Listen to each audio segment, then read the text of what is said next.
So we have a special guest who's going to join me on platform, JD Schram, my husband. Hi, sweetie. So for those of you who haven't met my husband, I am the luckiest man on the planet. We have been married 17 years now, and for those of you who don't know, 17 years, blink. And when we got married in 2007, we had to fly to Canada because there was nowhere in the United States where it was legal for us to be married. And that sea change, what has happened in that last 17 years is just extraordinary. I want to shout out that change does happen all the time and is possible, right? Yes. Right? So welcome, honey. Thank you. Thank you, sweetheart, for including me in this conversation today. This is remarkable. Yeah, and just to follow this music team is really, bar's pretty high. So that's why I've summoned you and Kim Scott. So Kim is watching online right now. Hi, Kim. Thank you for letting us use your book and talk about it. We're so delighted to be here. For those of you who've been following our series we've been doing, I've been talking about the 15 commitments of conscious leadership.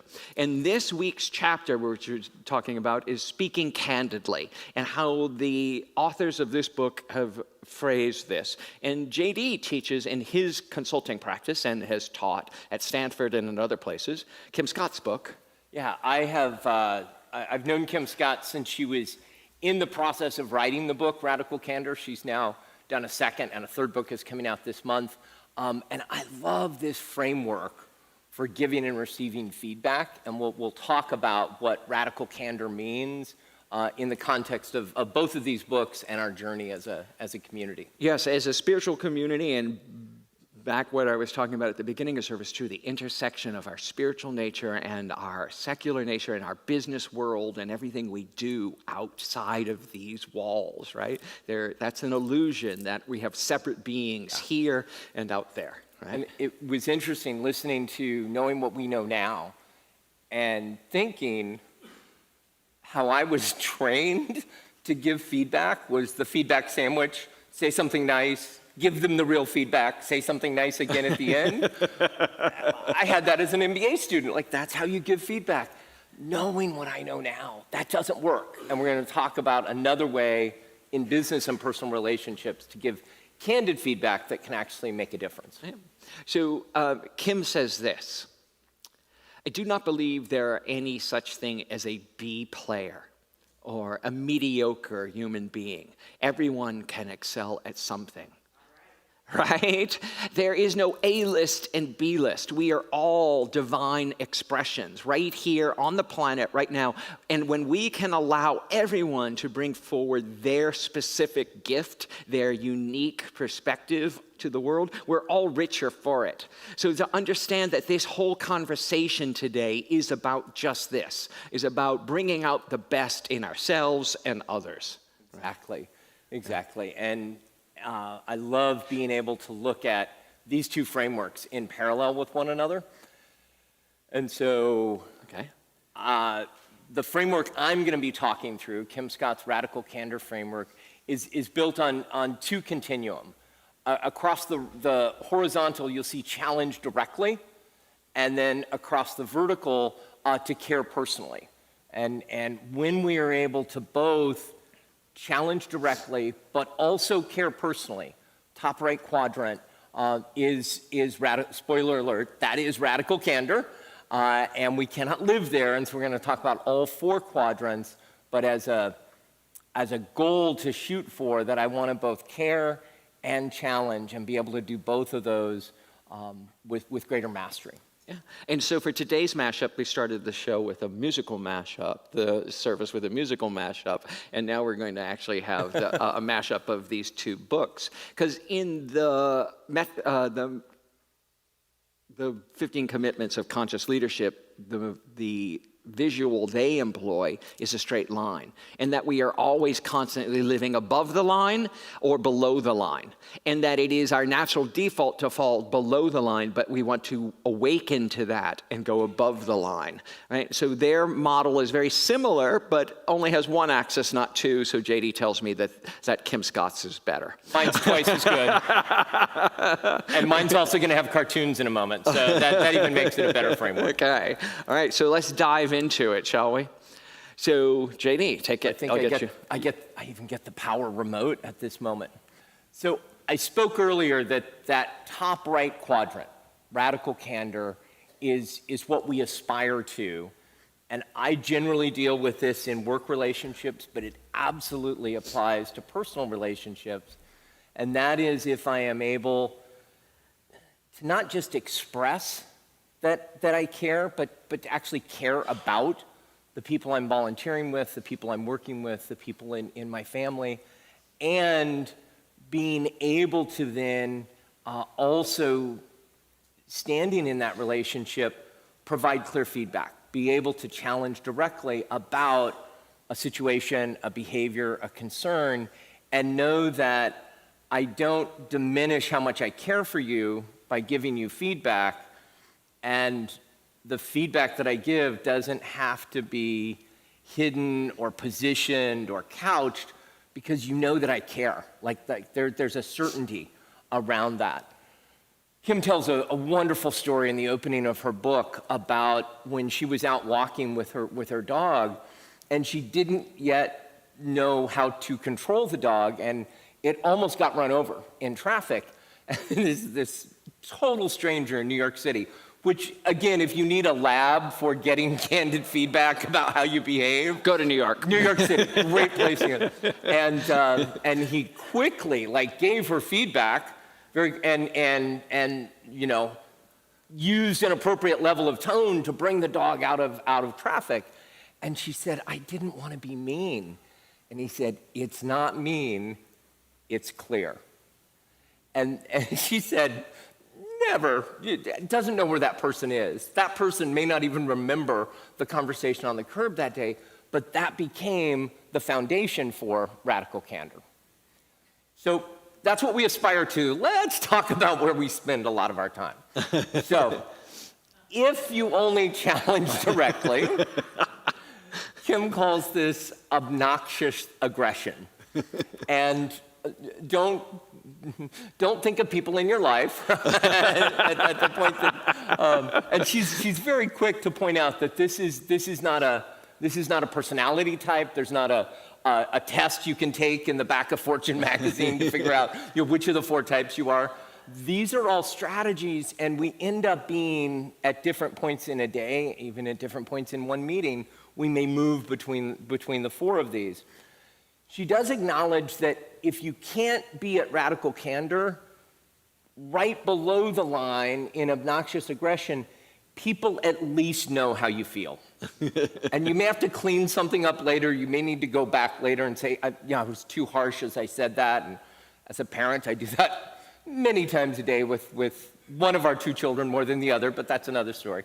But at least they know that really upset me, or that doesn't work in this environment. And so to not be afraid of the times that you end up there. Now, directly opposite of that, in the top left corner, she calls this ruinous empathy. And we know a lot about that in spiritual world, right? Exactly. Where we let people walk all over us because, bless their heart. Ken did not see my notes ahead of time, but that actually is here. Oh, bless your little heart. I have had that used against me when people are saying, I do not agree with you whatsoever, but they say it with a really sweet tone, okay? It's being so worried about the other person's feelings that you don't let them know when they've hurt you or when you need to request that something go differently. And it's almost like loving you too much to be able to correct you. And that ends up meaning you don't express how you feel.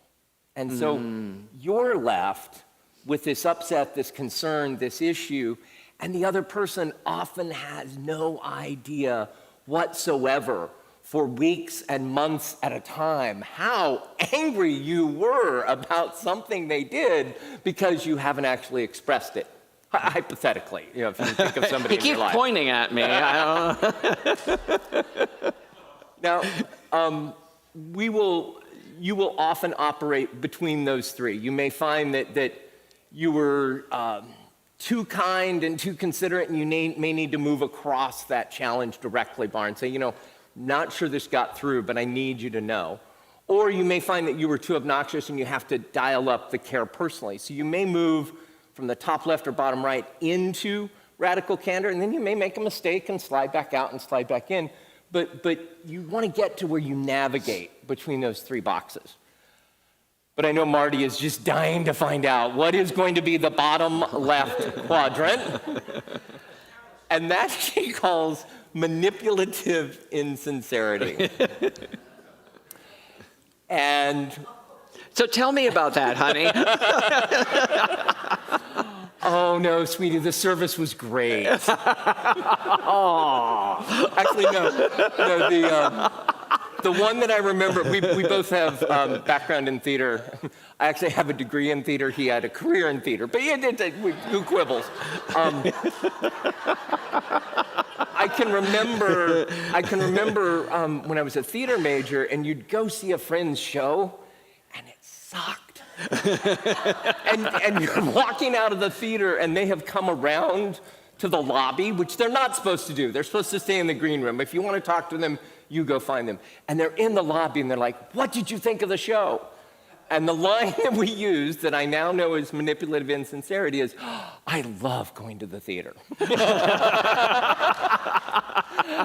That says nothing. That says nothing. But it is in that quadrant. This is almost like the Scrabble square that's a blank that has no value, because I don't actually build the relationship and I don't actually share what's on my mind.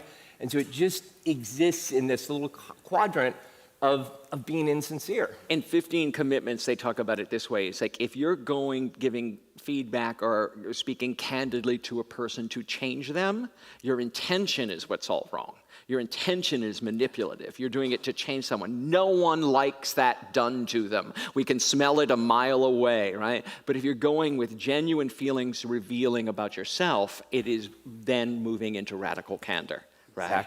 Exactly. About your experience, right? And before I hand the conch shell back to Ken, there's a small number of people who got that reference. The talking stick. Before I hand the talking stick back to Ken, the piece I want to remind us all is that all four of these quadrants are measured at the ears of the recipient. So I may be trying really hard to be radically candid, but I said a word that your dad used with you, and all of a sudden I have been aggressive without realizing it, because it's not measured at my mouth, it's measured at the ears of the recipient. That's beautiful. Right? And what I love about this is because it is all about building relationships. Right? So this is a business book, but it is about building relationships so that the company thrives. And we can use it personally, as you said, to do personal relationships, but every relationship in our lives could use this metric, this formula for understanding how do we speak our truth in integrity and do it with love and compassion. Right? And in the 15 Commitments, their model with the straight white line is whether you're either living above the line or below the line. And in this one, since that is very far away, I'm going to look at this. Speaking candidly, I commit to saying what is true for me. I commit to being a person to whom others can express themselves with candor. And theirs is a reciprocal model. If you notice that above the line is, I speak what is true for me. And it is purposeful to understand that you're saying this isn't a universal truth. I'm not right. And they talk a lot in this book about fighting to be right and demanding to be right, and then to let that go. That's a below the line commitment. But to speak our truth is just to say, I notice that I believe this is true. This has been my experience, so that you're owning it personally. This is my truth. And then to be open to hearing what the other person's truth is, so that they're actually in dialogue. You're not giving the feedback just to them because they need it, right? And that's where we fall into the manipulative insincerity. It's like, oh, they need this. I already have it. And that is a spiritual arrogance, right? Or an intellectual arrogance, or whatever it is. Everybody, I hear it here all the time. For those of you who are visiting Unity, I'm going to call out our usually members. Well, everybody needs unity. They need the unity principles. And I want to go, how condescending of us that every spiritual path on the planet is teaching the same things. We just teach them from our perspective, right? There is only one truth. Like we say, there's only one power. There's only one Spirit, God, source, whatever you want to call it, universe, but that everyone comes to it differently. So when we're engaged in this kind of speaking candidly, it's to engage each other on a dialogue so that we can understand a bigger picture of truth. For the real answer is that not any one of us, not any religion, not any individual holds all of the truth. We only have our perspective. And when we can engage with others in a way that elicits their perspective, we're all richer for it. But most of the time we spend our lives below the line, and we commit to withholding my truth because we don't want to hurt people's feelings. We don't want to engage. It's going to be awkward. I don't want to go there, right? For whatever reason we do it, we withhold our truth. They won't listen anyway. And we justify and don't engage in the things that need to be said by us, right? And then we always we're trying to manipulate the outcome by not telling them the truth. And I commit to listening to not listening to the other person. Now, no one here is going to raise their hand and say, I always do that. I always commit to not listening. But there's a million different ways we do that, right? That we shut off listening. Oh, there she goes again. There he goes. Oh, yeah, I know this story. They've told me this story 10 times. In all of our lives, we repeat stories.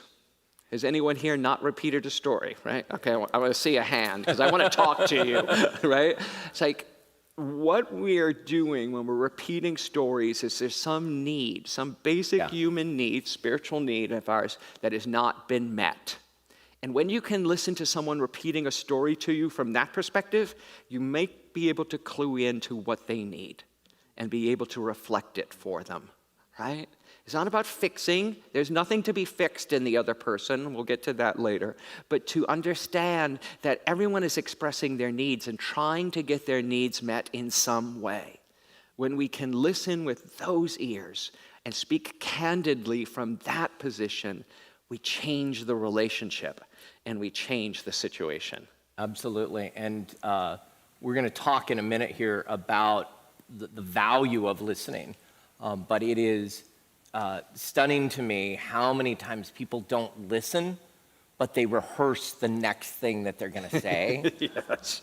rather than really stopping and listening and being present to what, I love how you said it, what that other person needs to share, and then why do they need to, what's underneath that need, which may have nothing to do about the conversation about the tablecloth and the color. Like it may literally be about something else, but you've got to listen to get there.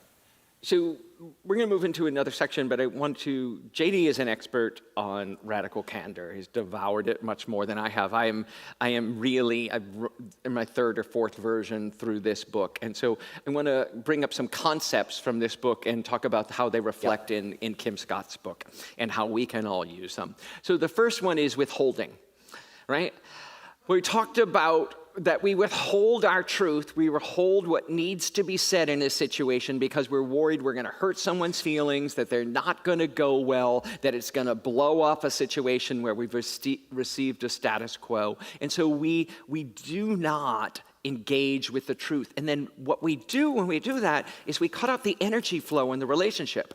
And the relationship can become stale and boring and unfulfilling. And we do that at work. We do it with our bosses. We do it with our spouses. Not us, of course, honey. And we do it with our children, right? We withhold certain bits of information because last time I brought this up, it didn't go well, right? And what that does is create blocks and dams in our own energy flow, the flow of love. Right? The flow of love between two people, to be able to say, in compassion, I want to reveal myself. So the opposite of withholding is revealing. Yeah.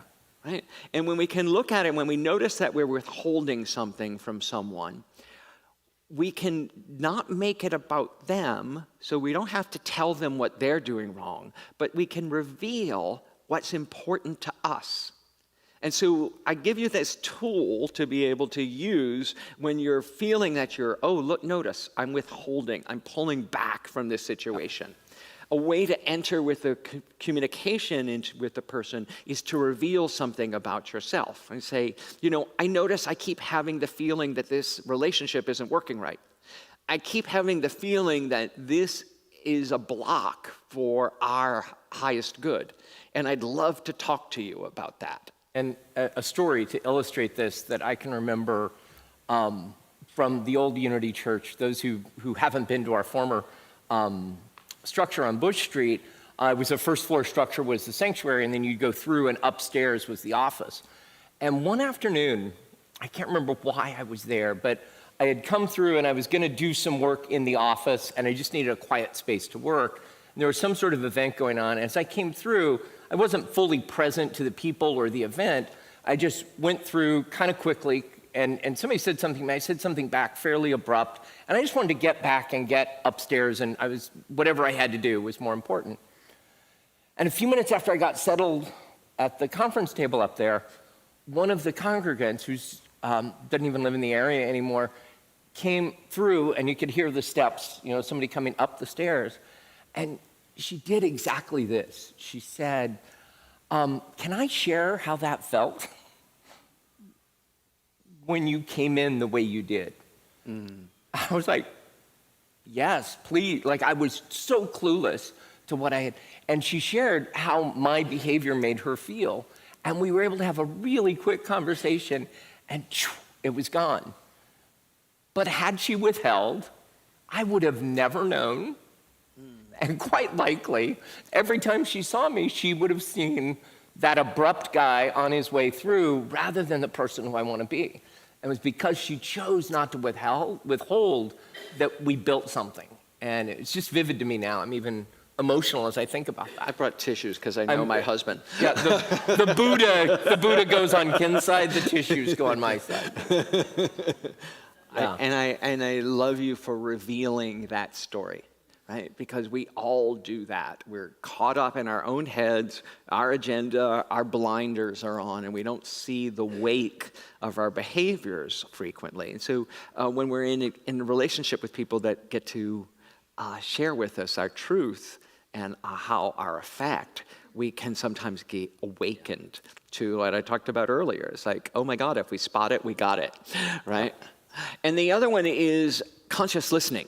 So when we can move into really conscious listening with individuals, it is not a figure it out, get it done, and you're always going to be there.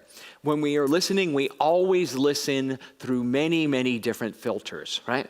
The goal in 15 Commitments, and I'm not going to speak for your book and for Jay, but I imagine it's the same, is to just become aware of where you are and the diagram, aware of what your motivation is. So when we're listening, sometimes we listen as fixers. Oh, they're telling me a problem. I'm gonna brainstorm while they talk, right? And when you catch yourself doing that, just reverse to just truly listening.